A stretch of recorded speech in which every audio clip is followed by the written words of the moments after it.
Senator John Fetterman. Okay, I have the first question. You have the first question. So, Senator, President Biden's decision to pardon his son Hunter is facing bipartisan backlash. Even the Democrats are all over it. But what do you think? Is this much ado about nothing? It is his son, after all, and people do have sympathy for that. But a lot of people are angry with him about it. What do you say? Oh, well, I think it's undeniable that the case against Hunter Biden was really politically motivated. But I also think it's true that the trial in New York for Trump that was political as well too. Now it's that, and in both cases, I think a pardon is appropriate, and I really think collectively, America's confidence in these kinds of institutions have been damaged by these kinds of cases. And we cannot allow these kinds of institutions to be weaponized against our political opponents.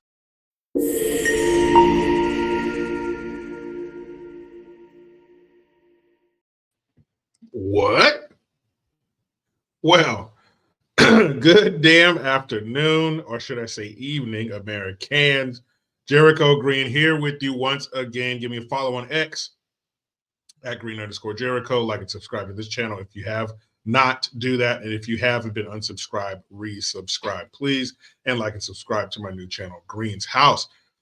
Guys, you just heard that coming from the brain damaged horse's mouth, aka John Fetterman. And to be completely honest, all bullshit aside, it does seem like his brain has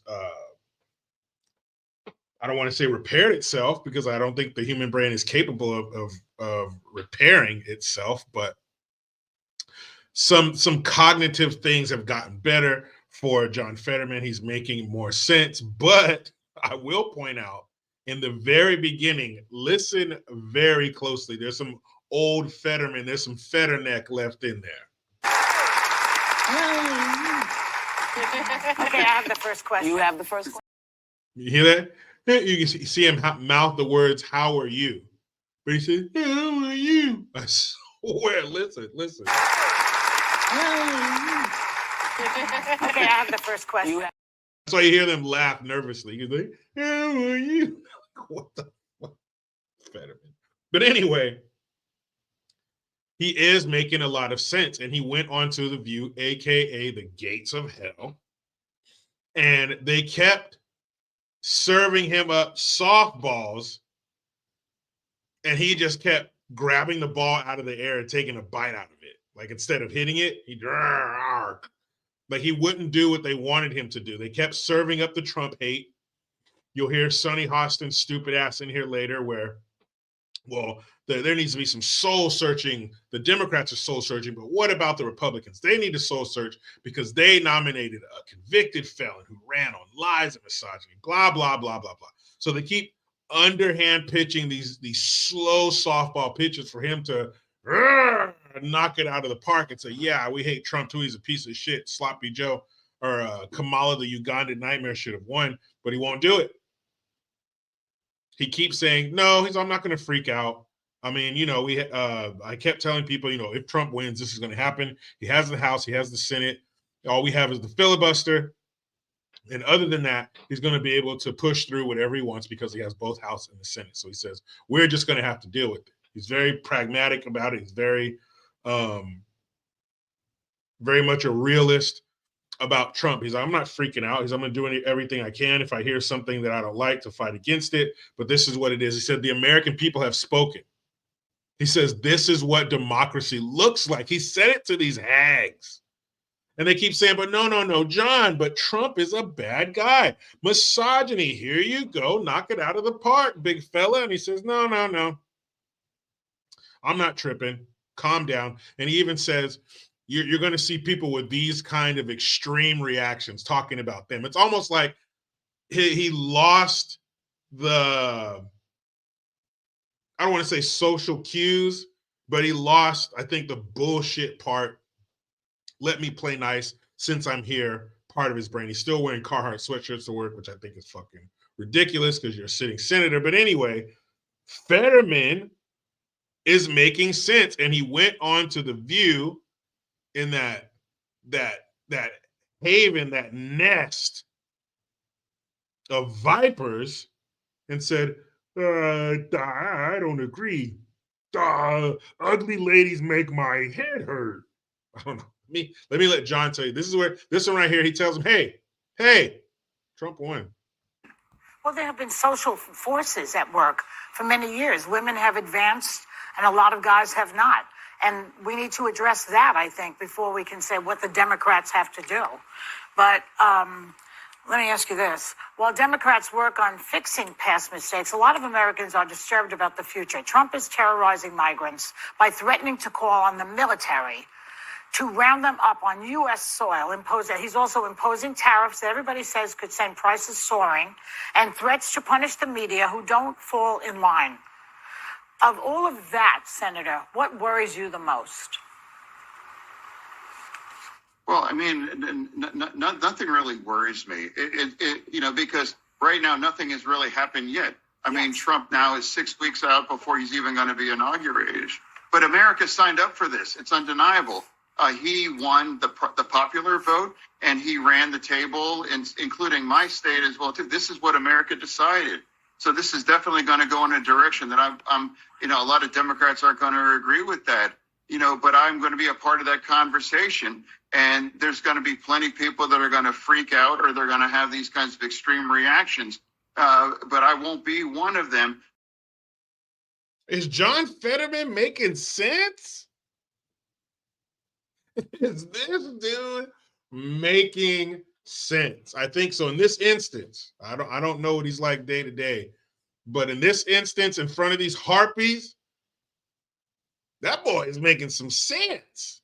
And you hear Joy Behar, and how he was supposed to answer that was, yes, Joy, you're right. Trump is terrible. He's terrorizing migrants. Terrorizing.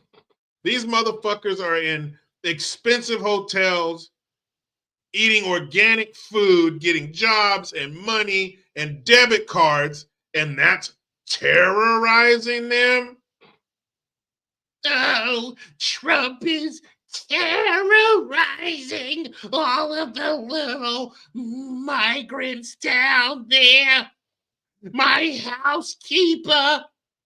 My God, now they're terrified. The little Puerto Rican lady whose sole purpose is to trim my pubic hair. I give her a bonus during the holiday season because it's a mess down there. They're all so worried. Oh. Terrorizing them. Oh, shit.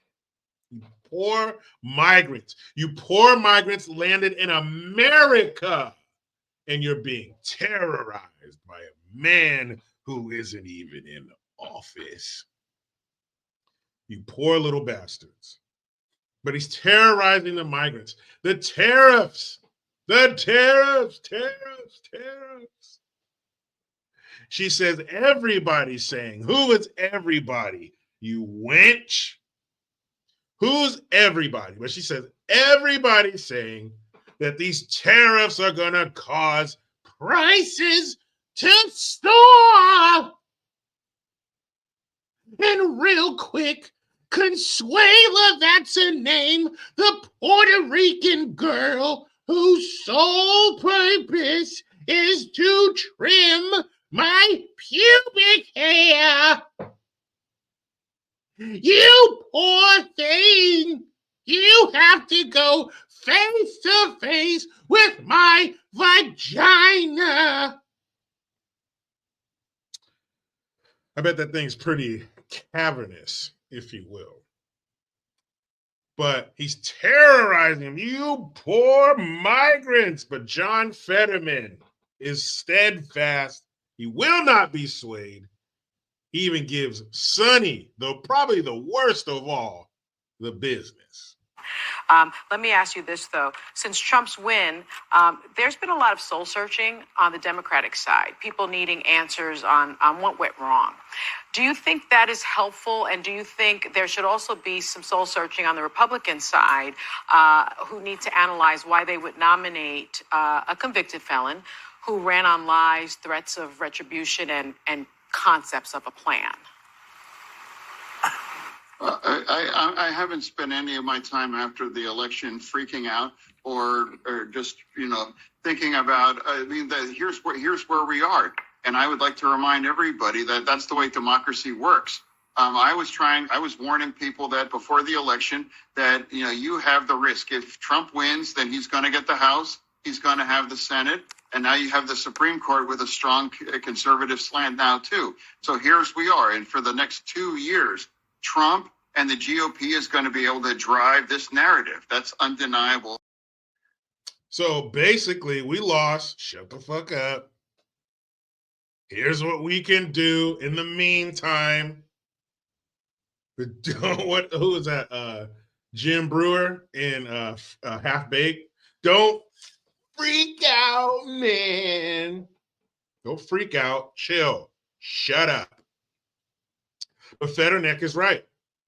That is how democracy works. You people are screeching from the rooftops about democracy, and Trump is such a threat to democracy. Well, democracy took place.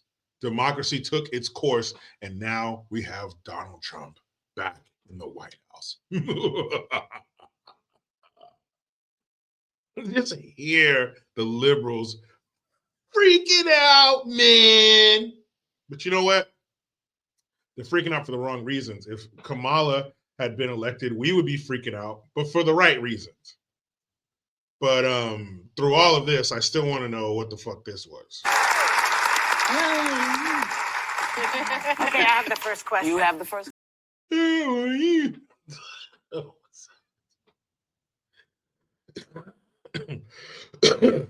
we go. Fetterman, man. You're making strides in the right direction. You keep talking like that, and we're going to have an extra large spot for you open up on the Republican side. Wouldn't that be some shit? If you saw Fetterman carry that girl to the bell tower and with the lightning striking behind him, he's alive. And he says, I'm a Republican. Wouldn't that be crazy? Tulsi, others. Is Fetterman about to be a damn Republican? I don't know. That's why I come to you. Meet me in the comment section. Tell me, are we going to have a new member in our ranks? Hey, man, you come over this side, you got to put on a damn suit. But you know how it goes. I try to be done with the left, but they just won't let me. I'm out.